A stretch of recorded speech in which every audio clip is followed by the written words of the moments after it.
It was a brisk autumn afternoon, and the wind had just begun carrying the crisp, earthy smell of fallen leaves through the small town of Clearwater Hollow. Margaret Fields, a 48-year-old widow known for her quiet demeanor and kind smile, was making her way back from the local grocery store. Her brown paper bags crinkled with each step, filled with the usual staples: bread, milk, eggs, and a small bouquet of sunflowers she bought for herself every Tuesday. It was her ritual, one of the few simple joys she'd allowed herself after her husband, Bill, passed away 3 years ago. As she walked down East Willow Street, something unusual caught her eye near the bus stop. At first glance, it seemed like an old jacket had been tossed on the curb. She nearly ignored it, but then something shifted. Not something, someone. Margaret slowed her pace, squinting in disbelief. It wasn't a jacket. It was a child. He was sitting on the curb, knees drawn to his chest, arms wrapped around them, his little face barely peeking out from beneath the hood of a too big red sweatshirt. His sneakers didn't match, one blue, one green, and they were scuffed so badly they looked like they'd seen years of wear. He didn't cry, didn't call for help, didn't even move. He just sat there, as if the world had given up on him, and in response, he'd given up on the world. Margaret glanced up and down the street, expecting to see a frantic parent or guardian looking for him. But no one was there. Cars rolled by, some slowing briefly before continuing on. People passed, their heads tilted toward their phones, oblivious. Her heart twisted in her chest. She'd seen stray dogs treated with more urgency than this. Her feet moved before her mind did, carrying her closer to him. "Hey there, sweetheart," she said softly, crouching down to his level. Her voice was gentle but firm, the way her mother used to speak to her when she'd skinned her knee as a child. "Where's your mama or daddy?" she asked, tilting her head to meet his eyes. The boy looked up at her, his eyes big and brown, far too old for a face that small. They weren't the eyes of a 4-year-old. They were the eyes of someone who had seen too much too soon. His lips parted, and in a voice so soft she had to lean forward to hear, he replied, "Don't got one?" Margaret felt that answer like a physical blow to her chest. Her first instinct was disbelief. Surely he didn't mean it the way it sounded. "No, no, baby, everybody's got somebody," she said, trying to sound reassuring. "Where's your house? Can you tell me your address?" He shook his head without looking up, his hands fidgeting with the frayed end of his hoodie string. Her throat tightened. No parent in sight, no address, no explanation, and yet there he was, alone. "Well," she said, clearing her throat and trying to keep her voice steady, "you can't just sit out here, not with it getting colder. How about we go back to my house for a bit? I can get you a peanut butter sandwich. You like peanut butter, don't you?" He didn't respond, but he glanced at her hand as she extended it. She waited, her hand outstretched, her heart racing as if this was some delicate, once-in-a-lifetime moment that couldn't be rushed. For a second, she thought he wouldn't take it. But slowly, so slowly, his tiny hand reached out and grabbed hers. His grip was tighter than she expected. Not tight like he was holding on for balance, but tight like he was holding on for life. Margaret felt something crack inside her, something she didn't even realize was still there after losing Bill. She didn't have children. She and Bill had talked about it, but life kept getting in the way. For a long time, she believed that part of her life was over. But this boy had reached in and touched something she thought was long dead. She picked up her grocery bags with one hand and held his hand with the other, leading him down East Willow toward her house. They didn't speak as they walked, but she could feel the weight of the world on his little shoulders. She kept glancing down at him, her eyes checking for signs of fear or doubt, but he never once looked back. Every few feet, she noticed neighbors peering out their windows, squinting like they'd seen a ghost. A white woman with a black child in tow was apparently big news in Clearwater Hollow. Margaret had lived in this town for 25 years, and she knew how quickly gossip spread. She could almost hear the phone lines buzzing before she even made it to her front porch. "Is that her kid?" Someone across the street muttered loudly enough for Margaret to hear. "Ain't seen him around here before." Another voice chimed in, "That boy ain't hers." She bit the inside of her cheek to keep from snapping back. They weren't wrong, technically. He wasn't her child. Not legally. Not yet. But he was hungry, he was cold, and he was alone, and that was enough. She squeezed his hand a little tighter, and to her surprise, he squeezed back. When they finally reached her house, a cozy little cottage with yellow shutters and a front porch swing that swayed in the breeze, she unlocked the door and let him inside. "All right, take your shoes off, sweet pea." "We don't wear shoes on the carpet in this house," she said, watching as he struggled to untie the oversized laces. She knelt down to help him, fingers deftly untying knots. His socks were mismatched too, one blue, one yellow. His feet were small and dirty, but she didn't say a word. She knew how fast a child could close themselves off if they felt judged. "Come on, kitchen's this way," she said, leading him to the small, sunlit kitchen. It smelled faintly of cinnamon from the potpourri she kept on the stove. She sat him at the kitchen table and pulled out a loaf of bread, peanut butter, and jelly. His eyes followed every movement, like he was watching a magician at work. As soon as she set the sandwich in front of him, he grabbed it with both hands and took a bite so big it looked like he might choke. Hey, slow down," she said, half laughing, half worried. "There's more where that came from, baby." But he didn't slow down. Not until the whole sandwich was gone. She watched him as he ate, noting every little detail.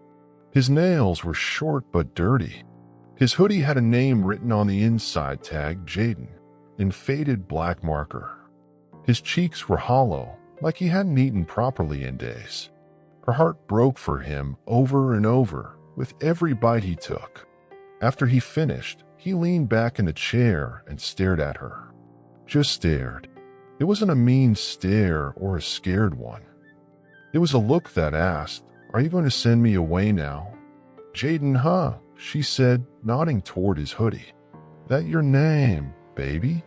He nodded, his eyes still locked on hers. "Well, Jayden, I'm Miss Margaret, but you can call me Maggie if you want," she said with a soft smile. "Listen, honey, I'm going to have to call some people so they know you're safe, all right? But you're going to stay right here with me until we figure this out." His eyes widened, and for the first time since she'd seen him, tears welled up. He didn't cry, not fully, but his little hands balled into fists as he wiped at his face. "Don't want to go," he mumbled. "Don't want to go nowhere." "Oh, baby," she said, her voice cracking in a way it hadn't in years. "Nobody's taking you anywhere tonight." She didn't know what she just promised. She didn't know what it would take to keep that promise. But she knew, deep in her bones, that she would do whatever it took.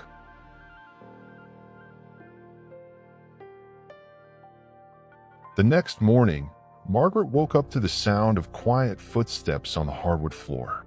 For a moment, she forgot everything that had happened the day before. The gentle hum of the morning sun through the curtains, the warmth of her quilt, and the familiar stillness of her home made it feel like any other day.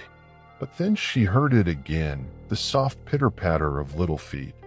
Her eyes snapped open, and she sat up so fast her head spun. Her heart raced as she swung her legs over the bed, still half convinced she'd imagined it. But as soon as she stepped into the hallway, she saw him. Jayden was standing in the middle of her living room, staring at the framed photo of Margaret and her late husband, Bill, on the mantel. His small fingers hovered just inches from the frame, tracing the outline of Bill's face in the air. Margaret's heart softened at the sight, and she smiled to herself, leaning against the doorframe. "That's Bill," she said, her voice gentle so she wouldn't startle him. He spun around, eyes wide, like he'd been caught doing something wrong. His hands shot behind his back. "It's okay, baby." "You can look," she assured him, stepping forward. "That's my husband. He's been gone for a few years now, but I like to keep him close." Jayden turned back toward the photo, his little brow furrowed in thought. "He looked nice," he said, and Margaret felt a lump rise in her throat. "He was," she replied, forcing a smile that didn't quite reach her eyes. "He was real nice." Breakfast was quiet but peaceful. Jayden ate his eggs with his hands, and Margaret didn't correct him. She figured a boy like him had bigger things to worry about than using a fork. As they sat at the kitchen table, Margaret's eyes flickered to the clock on the wall. 8:42 a.m. She knew it was only a matter of time before her phone rang. She'd made the calls the night before: child services, the local police, and even her friend Linda, who worked as a paralegal at the county courthouse. Everyone had the same response: "We'll send someone in the morning." Right on cue, her phone buzzed on the counter. Margaret's heart clenched as she stood up to answer it. Her eyes stayed on Jayden, who was too busy dunking his toast into a small pool of syrup to notice. "Hello," she said, already knowing who it would be. "Mrs. Fields, this is Rebecca Swanson from Child Protective Services," the voice on the other end announced in a clipped, professional tone. Margaret could hear papers shuffling in the background. "We're on our way to your residence now. Should be there in about 15 minutes. Her eyes darted to Jayden, still blissfully unaware. Her chest felt tight. "All right," she said, her voice more strained than she intended. "I'll be here."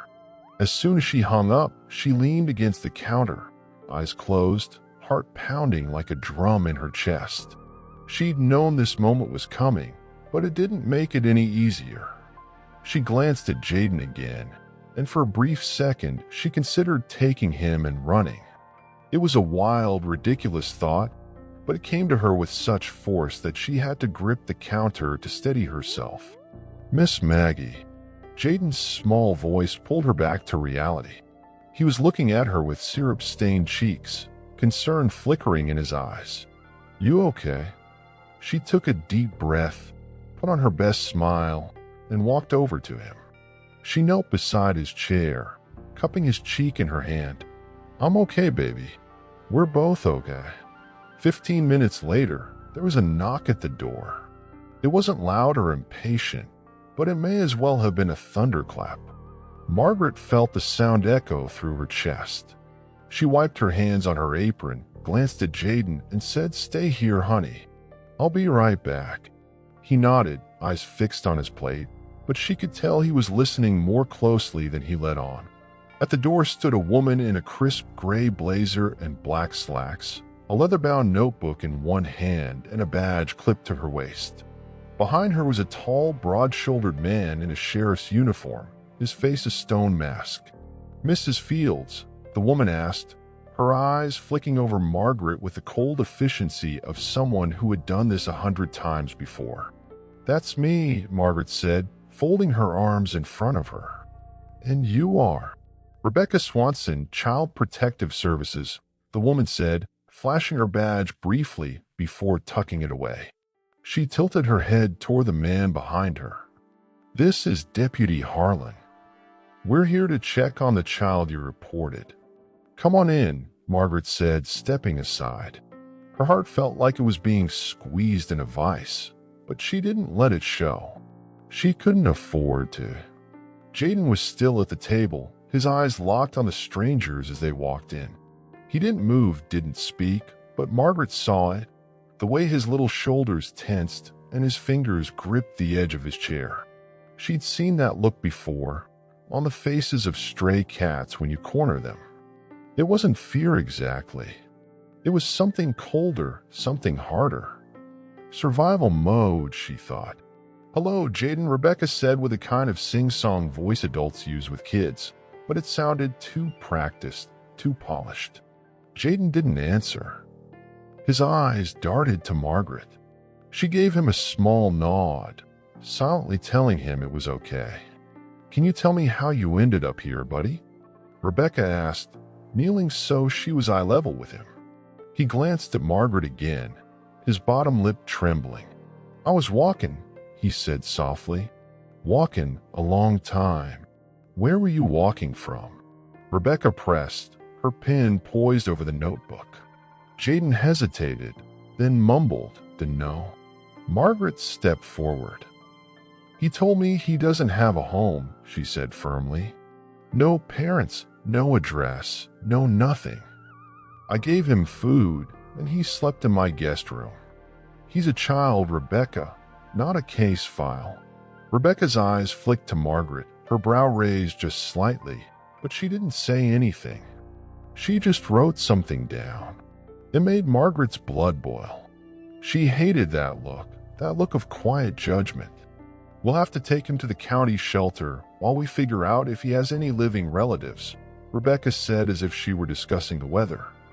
"It's protocol." "Protocol," Margaret repeated, her jaw tight. "This boy just got here. He doesn't need a shelter. He needs stability." "I understand that, Mrs. Fields," Rebecca replied coolly, "but state law requires." "Forget the state," Margaret snapped, surprising even herself. Her voice echoed in the room, and Jayden's eyes darted toward her, wide and full of something that wasn't quite fear.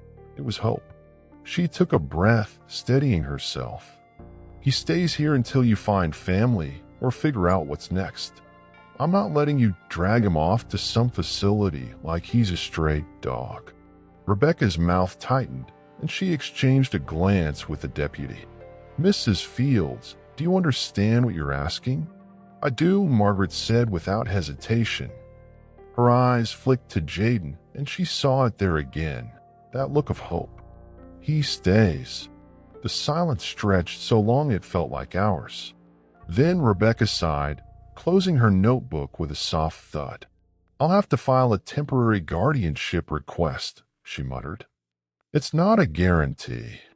"Do what you have to," Margaret replied, her voice like iron. "But I'll be right here." Rebecca glanced at Jayden one more time, then at Margaret. "We'll be in touch," she said finally, signaling to Deputy Harlan to follow her out. The door closed behind them, but it didn't feel like a victory. It felt like the first step in a much bigger fight. Margaret turned around and saw Jayden staring at her with big, questioning eyes. "You gonna stay?" he asked quietly. She knelt down in front of him, taking his little hands in hers.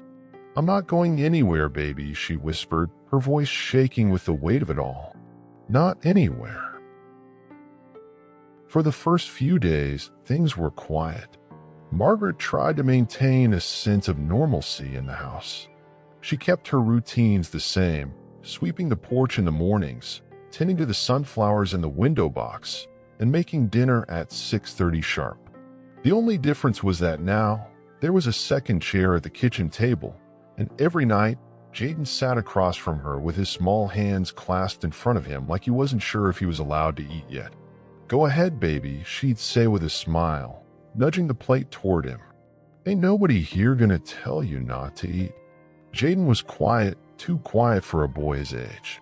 He didn't ask for toys, didn't throw tantrums, and didn't run around the house like most kids do. It was like he was afraid to take up space. Margaret noticed it on the third day when she caught him folding the blanket on the couch without being asked. "You don't have to do that, honey," she told him. But he just nodded, his eyes downcast like he was waiting for her to scold him. It made her heart ache in a way she couldn't quite explain. But just as things in the house started to feel like home, things outside the house began to shift. It started small, a longer than usual glance from Mrs. Pickens, her next door neighbor, as she watered her hydrangeas. Margaret didn't think much of it at first. People stare. People are nosy. No big deal. But by the end of the week, it was more than just glances. It was whispers. It was lingering looks that felt like needles on the back of her neck. One morning, as she was walking Jayden to the park, a woman named Shirley DeWitt, who ran the town's community center, stopped them on the sidewalk. Shirley was the type of woman who always had something to say, even when no one was listening. Her sharp red lipstick made her smile look more like a smirk. "Morning, Margaret," Shirley said sweetly, eyes darting down to Jayden like he was a stray cat she'd never seen before. "Who's this little one?" Margaret felt her jaw tighten, but she kept her smile easy. "This is Jayden," she said plainly, keeping a firm grip on his hand. "He's staying with me for a while." "Oh, is he now?" Shirley raised her eyebrows so high they nearly touched her hairline. Her eyes flickered with something Margaret didn't like. Curiosity. Suspicion. "Didn't know you had any family from out of town?" The pause before "out of town" wasn't lost on Margaret. She knew exactly what Shirley was getting at. "Well, now you do," Margaret said, tilting her head in that way that said, "We're done here." But Shirley didn't move. She crouched slightly, putting herself at Jayden's eye level. "Hi, Jayden," she said, her voice syrupy sweet. "You like it here with Miss Margaret?" Jayden didn't answer. He just stared at her with that same quiet wariness he always had when strangers spoke to him. Shirley's smile faltered as if she expected him to be more grateful. She rose to her full height and looked back at Margaret with that same knowing look. "Well, I'm sure folks will have questions, you know. It's a small town after all." "Let him ask," Margaret replied, gripping Jayden's hand tighter as they walked away. That afternoon, she saw it for herself. On the community bulletin board outside the grocery store, pinned right next to the flyer for the church bake sale, was a note written in big, bold letters. "Do you know where your child is? Unregistered children are a liability." Margaret stopped in her tracks. She stared at the sign, her pulse quickening. She knew it wasn't random. She knew exactly who it was aimed at. Her first instinct was to rip it down, but something stopped her. "No," she thought. "Let them see me leave it up. Let them know I'm not afraid." She looked at Jayden, who was staring at the sign with big, confused eyes. "Don't you worry about that, baby," she said, crouching beside him. "That sign ain't got nothing to do with you." But she knew it did. And so did he. That night, Margaret lay awake in bed, listening to every creak of the house. The shadows on the walls moved with every car that passed, and each time, her breath caught in her chest. "They're watching me," she thought. "They're watching us." She hated that she felt like a stranger in her own home. The next morning, it got worse. Someone had left something on her porch. At first, she thought it was just an old newspaper. But when she bent down to pick it up, she saw it was a child's sneaker. Small, scuffed, dirty. Not Jayden's, but just like his. Her hands trembled as she turned it over. Tucked inside was a folded piece of paper. "They don't belong here." Her breath hitched. Her first thought was to call the police, but then she thought of Sheriff Mathers, the same man who had stood silently behind the CPS worker. He hadn't said a word that day, but he hadn't needed to. He just stared at her like she was one bad decision away from being a problem. She knew that call wouldn't help her. Not in this town. No one's coming to help me, she realized. It's just me and him. When Jayden woke up that morning, she made him pancakes shaped like little hearts. He laughed when she flipped them, finally letting out a little giggle that sounded like music. It was the first time she heard him laugh, and it filled the kitchen with something bright and warm, something that made Margaret forget all about the shoe on the porch. But by 10 a.m., there was a knock at the door. Not the gentle knock of a visitor, but 3 sharp, deliberate thuds. Margaret's heart leapt into her throat. She glanced at Jayden, who was on the floor coloring with a crayon she'd given him. His head shot up at the sound. "Stay there, baby," she said firmly, moving toward the door. She opened a crack, and sure enough, there stood Shirley DeWitt, arms crossed, flanked by 2 women Margaret vaguely recognized from the church choir. Shirley didn't smile this time. She didn't need to. "Margaret," Shirley said slowly, like she was delivering bad news with a fake sense of sympathy. Some of us are concerned about what's going on over here. We don't want no trouble, but, well, it looks like trouble's come knocking on your door." Funny, Margaret shot back, her eyes like steel. "You're the only one knocking." Shirley's lips pressed into a thin line. "We just want to make sure everything's legal, Margaret," she said with a shrug. "We're a skin for your own good."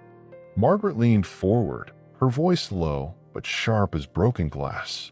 "If you think I'm going to explain myself to you or anyone else in this town, you must have bumped your head." She leaned in just a little closer, her voice like a growl. "Now get off my porch before I forget my manners." The three women stared at her like they'd seen a ghost. Shirley blinked first. "Fine," she muttered, stepping back. "But you know folks are watching." Margaret smiled then, a smile that didn't have an ounce of warmth in it. "Then I hope they see me standing tall," she said as she slammed the door. She turned around and found Jayden standing at the end of the hall, peeking around the corner. His eyes were wide, his hands clutched to his chest.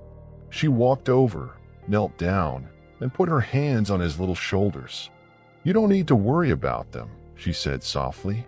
"You're safe here. You hear me?" He stared at her for a long moment, then nodded. "You ain't scared?" he asked quietly. She smiled, wiping a tear from the corner of her eye. "I've been scared before, baby," she said, her voice steady. "But I ain't ever let it stop me." She hugged him tight, and he didn't pull away. It was the first time he hugged her back. 2 months had passed since Jayden first walked through Margaret's front door. The small cottage that had once been too quiet, too still, now buzzed with the sounds of life. The TV played cartoons in the background. Tiny sneakers squeaked on the hardwood floors as Jayden zoomed his toy cars from one end of the living room to the other. The kitchen smelled like fresh cornbread and butter, and for the first time in a long time, Margaret felt like her house was a home again. Not just a house, but a home. Every morning, Jayden woke up a little earlier than he needed to, tiptoeing into the kitchen to help with breakfast. At first, his version of helping was cracking eggs straight onto the counter or spilling flour like it was confetti. But little by little, Margaret taught him how to stir batter without splashing, how to press the button on the toaster, and how to tell when pancakes needed flipping. "See those bubbles, baby?" she said one morning, pointing to the surface of the pancake in the pan. "That's how you know it's ready to flip." Jayden leaned in close, watching with fascination. His little face scrunched in concentration. "Bubbles mean flip," he repeated, nodding seriously like she just taught him the secret to the universe. "That's right, little man," she said with a grin. "Bubbles mean flip." Their bond grew stronger with every moment like this. Every shared meal, every bedtime story, every bath where Jayden splashed so much water it soaked the entire bathroom floor. Margaret didn't mind. She'd wipe it up with a towel and laugh. The boy who had once been so quiet and afraid was now giggling with his whole chest, laughing so hard his little belly shook. She loved that sound. It was the kind of sound that could chase away the darkest shadows.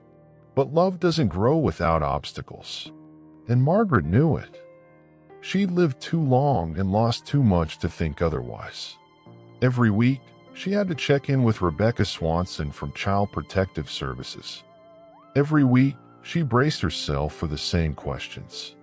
"Any behavioral changes in Jayden?"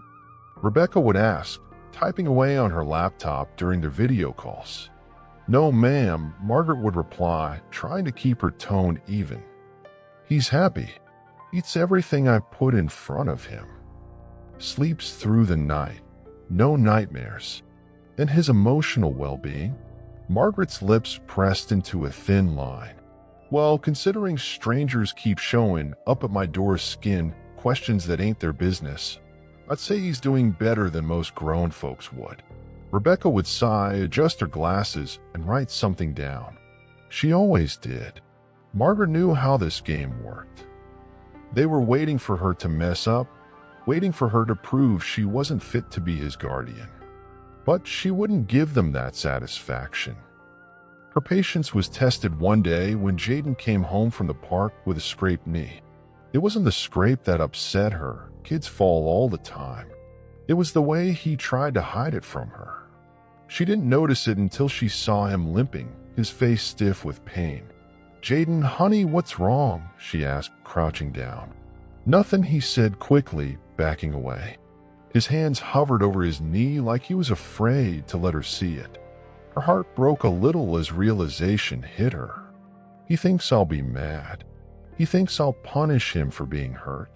"Baby, come here," she said softly, patting her lap. "Come on now, you're not in trouble." His eyes darted around the room, looking for an escape. Margaret stayed still, her hands open, her voice calm as honey. "I know it hurts, baby, but I promise, I just want to make it better." Slowly, he inched forward, his little steps hesitant like he was testing the floor for cracks. When he finally climbed into her lap, she wrapped her arms around him, her heart squeezing in her chest. She gently pulled up the leg of his shorts and saw the scrape. Not bad, just a little blood and dirt. She grabbed a washcloth and warm water, dabbing it gently. "You ever heard of battle scars, Jayden?" she asked, her voice light, like she was telling him a secret. He shook his head, his eyes fixed on her every move. "Well, battle scars are what you get when you fight hard and win," she said with a grin. "Every brave person's got 'em. You, my little man, just earned your first one." He blinked up at her, his eyes wide. "I'm brave," he asked, his voice so small it made her throat tighten.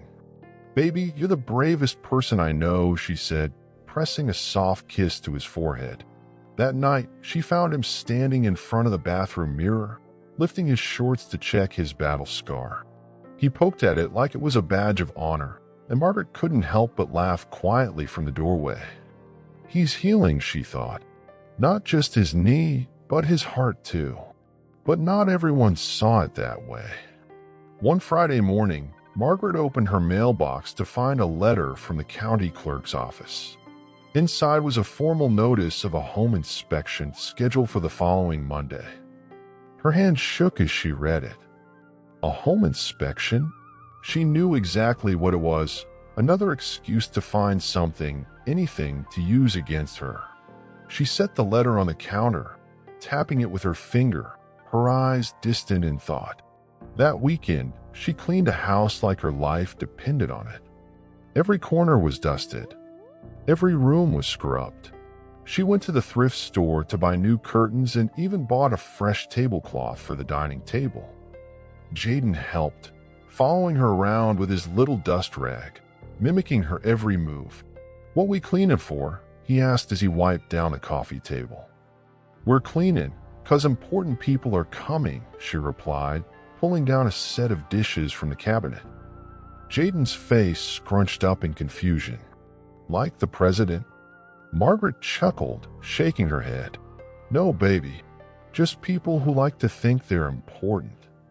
When Monday came, she dressed Jayden in his best shirt, a little blue polo that brought out the brightness in his eyes. She braided his hair herself, her fingers gentle but firm as she worked. She didn't know if anyone would notice the effort, but she noticed. She always noticed. At exactly 9 a.m., there was a knock at the door. Not the soft, familiar knock of a neighbor, but the official, deliberate knock of authority. Margaret opened the door to see Rebecca Swanson standing there, clipboard in hand, her eyes scanning Margaret's face like she was already taking notes. "Mrs. Fields," Rebecca said with a tight smile. "We're here for the inspection." "Come on in," Margaret said, stepping aside. Her face was calm, but her heart was a wild drumbeat in her chest. Rebecca walked in, followed by another woman Margaret didn't recognize. They moved like they'd done it 1,000 times, checking every cabinet, running fingers along the tops of shelves, inspecting the contents of the fridge. Jayden sat on the couch, his little hands folded in his lap. He didn't move. He didn't speak. Margaret hated that look on his face, that quiet, waiting for punishment look. "Everything looks fine," Rebecca finally said, clicking her pen. "But I do need to speak with Jayden alone." "No, ma'am," Margaret said firmly, stepping forward. Her eyes were locked on Rebecca like a hawk watching a snake. "He's 4 years old, and I don't care what law says what. You ain't speaking to him alone." Rebecca blinked, clearly surprised. "Mrs. Fields, it's standard protocol." "Then the protocol needs fixin'," Margaret replied, folding her arms. "You got questions for him, you ask him right here where I can see." Rebecca hesitated, her gaze narrowing. But she didn't argue. She sat across from Jayden, her eyes kind but too sharp. "Do you like it here, Jayden?" she asked. Jayden glanced at Margaret. For the first time, his voice was strong, steady, and clear. "Yeah," he said. "I like it here." That was all he said. But it was enough. It happened on a Thursday. Thursdays were supposed to be quiet days. Margaret spent her mornings tending to the small garden in the backyard, pulling up weeds and humming old gospel songs under her breath. Jayden loved to help, or at least he loved the idea of helping. His version of gardening mostly involved digging holes in places that didn't need holes, but Margaret never stopped him. "Every great builder starts with a hole," she'd say with a grin, and he'd giggle as if he'd just discovered a secret. It was a normal, peaceful Thursday. Until it wasn't. The first sign something was wrong was the knock on the door. It wasn't like any knock Margaret had heard before. It was 3 sharp, heavy thuds, like a judge calling for order in a courtroom.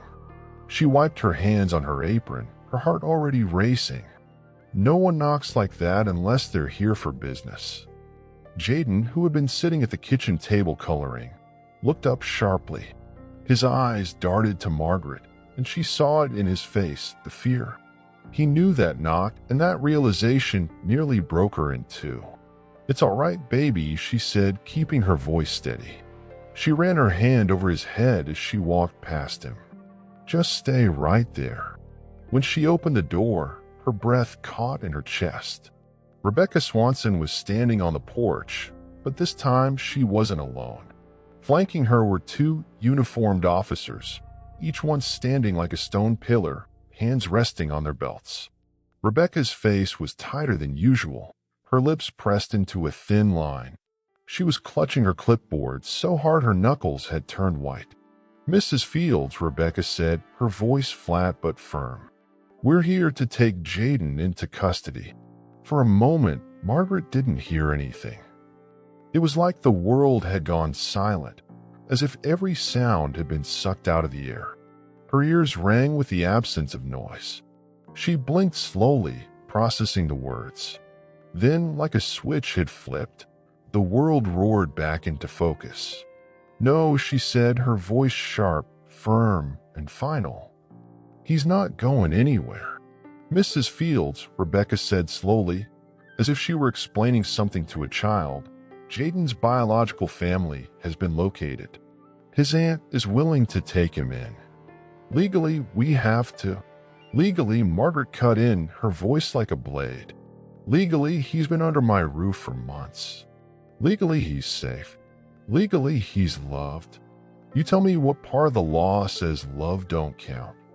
Rebecca's eyes softened, but not with sympathy, with pity. Margaret hated that look more than anything. She hated being pitted. "His aunt has legal priority, Margaret," Rebecca said quietly. "You know that." Margaret's hands curled into fists at her sides. She stepped outside, closing the door behind her so Jayden wouldn't hear.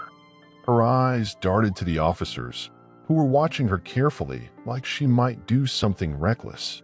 She knew better than to raise her voice or wave her hands around. That's how they get you. Stay calm. Stay steady. Where was she?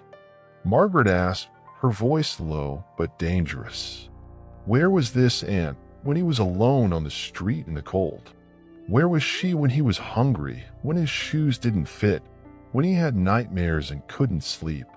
She stepped closer to Rebecca, her eyes locked on hers like a predator tracking prey. I was there. Me, not her. So don't stand on my porch and tell me she's got more right to him than I do. The officers shifted uncomfortably, glancing at one another.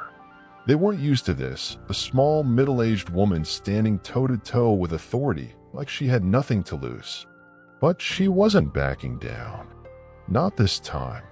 Mrs. Fields, Rebecca said, and this time there was no pity, only exhaustion.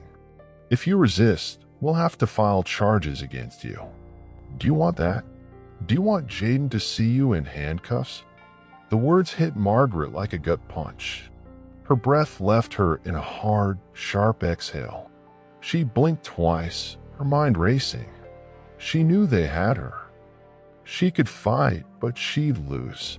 And if they dragged her away in cuffs, Jayden would see it. He'd see her taken from him, just like everyone else in his life had been taken. Her heart ached in a way she hadn't felt since Bill died. She turned her head, her eyes glancing toward the kitchen window where she could just barely see Jayden's little face peeking out. His eyes were wide with fear. He wasn't crying, but his little hands were pressed flat against the window like he was trying to push himself through it. Margaret felt something inside her snap. Her eyes burned with tears she wouldn't let fall. Slowly, deliberately, she looked back at Rebecca. "You're wrong," she said softly, her voice as steady as the ground beneath her feet. "He's mine. He's mine in every way that matters. And if you take him from me, you better be ready to fight every day for the rest of your life. Because I ain't stopping." Rebecca opened her mouth to respond, but Margaret didn't wait to hear it. She turned, opened the door, and walked inside. She knelt down in front of Jayden, taking his little hands in hers. "Listen to me, baby," she said, her eyes level with his. "They're going to ask you to go with them, but I need you to be brave, okay?" Jayden's lip quivered, his eyes filling with tears. "I don't want to go," he whimpered, his small hands clutching at hers like she was the only thing keeping him from drowning. "I know, baby, I know," she whispered, her voice breaking. She wrapped him in her arms, holding him as tight as she could without hurting him. "I'm gonna fight for you, you hear me? I'm gonna fight for you with everything I got. But right now, you gotta be brave." She pulled back just enough to see his face. His cheeks were streaked with tears, but he nodded. "Brave," he whispered. "Like a soldier."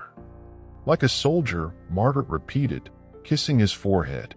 "And soldiers always come home." When she opened the door again, she didn't look at Rebecca or the officers. She didn't say a word as she lifted Jayden into her arms and carried him outside. His little arms wrapped around her neck, his face buried in her shoulder. She felt his small body tremble, but he didn't cry out. He stayed brave, just like she asked. Rebecca reached out, her hands gentle but firm, and Margaret felt a surge of rage so hot she thought she might scream. But she didn't. She pressed her lips to Jayden's ear and whispered, "I love you, baby. Don't forget that. Not for 1 second." She handed him over, but she never let go in her heart. Jayden clung to Rebecca like he didn't know how to let go, his eyes locked on Margaret the whole time. She watched as they buckled him into the back seat of a gray sedan. He didn't look away. Not once. His little face stayed pressed to the window, his breath fogging up the glass. Margaret stood on the porch, her heart shattered into pieces, but she didn't cry. The car pulled away slowly, the sound of gravel crunching under the tires. Jayden raised his hand to the window, pressing it flat against the glass. Margaret raised her hand too, mirroring him. "Come home," she whispered as the car disappeared down the road. For a long time she stood there, her hands still raised, still pressed against the air as if she could reach him somehow. She didn't move until the sun began to set, casting long, golden shadows over the porch. Her shoulders sagged. Her knees felt weak. She went inside and sat at the kitchen table, the same one where Jayden had eaten pancakes, colored pictures, and told her about his battle scars. She traced the small fingerprints on the edge of the table, knowing she'd never wipe them away. Her phone buzzed on the counter. It was Linda, her friend from the courthouse. She answered on the first ring. Margaret, Linda's voice was sharp, urgent. I just heard. Listen to me. Don't give up. You hear me? Don't you dare give up.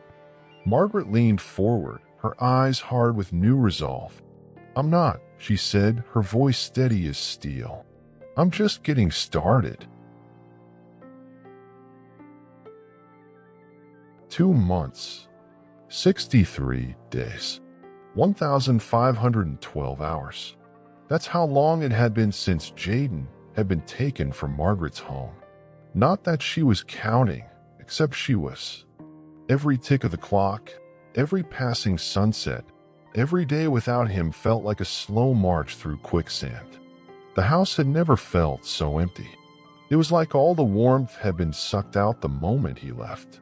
His toy cars were still lined up neatly on the windowsill, right where he'd parked them. His coloring books were stacked on the kitchen counter, the pages half finished, his crayon scribbles a mixture of bright greens and reds. She hadn't touched them. She couldn't. Margaret kept herself busy, but the busyness felt hollow. She cleaned the house until it sparkled, cooked meals too big for one person, and pretended she wasn't waiting for the phone to ring. Every time it did, her heart would jump, only to sink again when it wasn't about Jayden. Friends called to check in, their voices loaded with that careful tone people use when they're afraid you might break. Hang in there, Margaret, Linda said one evening, her voice thick with sympathy. They're reviewing your petition for custody, I promise. Just hold tight. I'm holding, Linda, Margaret replied, her eyes on the toy cars by the window. But I'm tired of holding. I want him home. Every day she waited. Every night she dreamed. And in every dream, Jayden was running toward her with his little arms wide open, his smile so big it lit up the whole world. She'd catch him, spin him around, and he'd laugh that sweet, bright laugh that made everything feel right again. But when she woke up, the laughter was gone, and so was he. Then, one quiet Tuesday, the phone rang. It wasn't just any ring, it was the ring. The kind that makes you stand up too fast, makes your heart pound in your chest like a drum. She snatched the phone off the counter. Hello, she said breathlessly, her grip on the phone so tight her fingers ached. Mrs. Fields, this is Rebecca Swanson from Child Protective Services, the voice on the other end said. Margaret's entire body went still. Don't hope yet, she told herself, gripping the edge of the kitchen counter for support. Mrs. Fields, I wanted to inform you that the court has reviewed your petition for guardianship of Jayden, Rebecca continued. Margaret could hear papers shuffling on the other end. The judge has ruled in your favor. Your petition has been approved. For a moment, Margaret didn't move. She didn't breathe. She didn't trust her own ears. Come again, she said, her voice barely above a whisper. Your petition was approved, Rebecca repeated, slower this time, like she understood how important each word was. You're officially Jayden's legal guardian, Mrs. Fields. The kitchen swirled around her. Her knees buckled, and she sank into the chair at the table. Her hand covered her mouth, tears flooding her eyes so fast she couldn't see. Her chest heaved, a sob caught in her throat.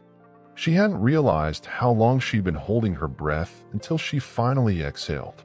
Mrs. Fields. Rebecca's voice cut through the fog. Are you still with me?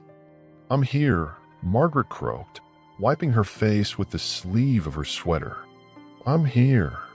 We'll arrange for Jayden to be brought back to you by this afternoon, Rebecca continued. We'll have an officer escort him, just for protocol. Protocol, Margaret repeated with a short, breathless laugh. Yeah, I know all about protocol. Congratulations, Mrs. Fields, Rebecca said softly.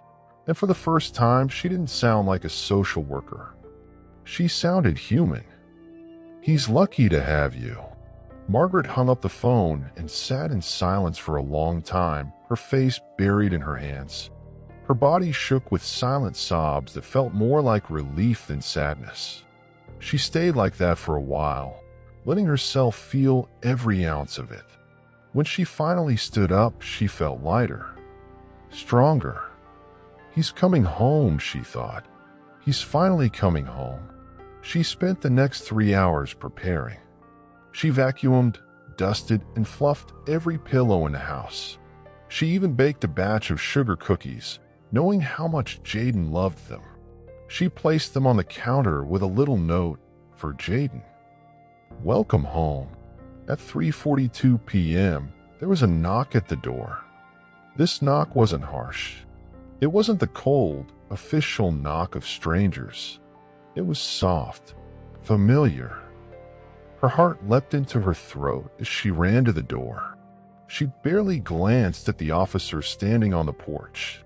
Her eyes were locked on the small figure next to him. Jayden. He was wearing a jacket that was too big for him, his hands buried deep in the pockets, his little face tilted up toward her. His eyes locked on hers, searching, hesitant, like he was waiting to see if this was real. Margaret dropped to her knees right there on the porch, her arms wide open. "Baby," she choked out, her voice cracking under the weight of it all. "Come here, baby." Jayden didn't hesitate. He didn't inch forward slowly like he had before. He ran, full speed, arms out, feet thudding against the wooden porch with wild, reckless abandon. He hit her so hard she nearly fell backward, but she didn't care. His little arms wrapped around her neck, his face buried in her shoulder. She could feel his tears soaking into her sweater. "You're home," she whispered, holding him so tightly she never wanted to let go. "You're home, baby." "I missed you, Miss Maggie," he sobbed, his tiny body trembling in her arms. "I missed you too, baby," she whispered into his hair. "More than you'll ever know." The officer stepped back quietly, giving him space. He tipped his hat toward Margaret before walking away, but she didn't see him. Her entire world was wrapped up in the little boy in her arms. When they finally walked back inside, Margaret noticed Jayden looking around, his eyes darting from room to room like he was checking to see if everything was still where he left it. His toy cars were still on the windowsill. His coloring books were still on the counter. His little bed in the guest room was made, the blanket folded neatly. "You kept it," he said quietly, his eyes on the cars by the window. "Of course I did," Margaret said, brushing his curls away from his face. "I knew you'd be back." Jayden turned to look at her, his eyes filled with wonder, disbelief, and something Margaret hadn't seen in them before, trust. "You knew?" he asked, his voice barely above a whisper. Margaret knelt down, putting her hands on his little shoulders. She looked him right in the eyes, her gaze firm and steady. "I knew, baby," she said with absolute certainty. "I knew you'd come home, 'cause home is where you belong." Tears welled in his eyes, but he didn't cry. Instead, he leaned forward and hugged her again, tighter this time, like he'd never let her go. She squeezed him just as tightly. For the first time in a long time, she felt whole. Later that night, after Jayden had eaten 3 cookies and played with every toy in the house, Margaret tucked him into bed. He lay there, his eyes half closed, his face peaceful in a way she hadn't seen before. "Miss Maggie," he mumbled sleepily. "Yeah, baby," she whispered, sitting on the edge of his bed. "You said soldiers always come home," he said, his little voice soft and slow. Margaret's heart swelled, her throat tightening with emotion. She reached out and brushed his curls back from his forehead. "That's right, baby," she said, her voice barely holding steady. "Soldiers always come home." His eyes closed, his breathing slowed, and for the first time he fell asleep without fear. Margaret sat there for a while, watching him breathe, her heart so full it felt like it might burst. She didn't know what battles lay ahead, But she knew one thing for certain: Jayden was home. For good. She turned off the light, stood in the doorway, and whispered into the darkness, "Welcome home, soldier."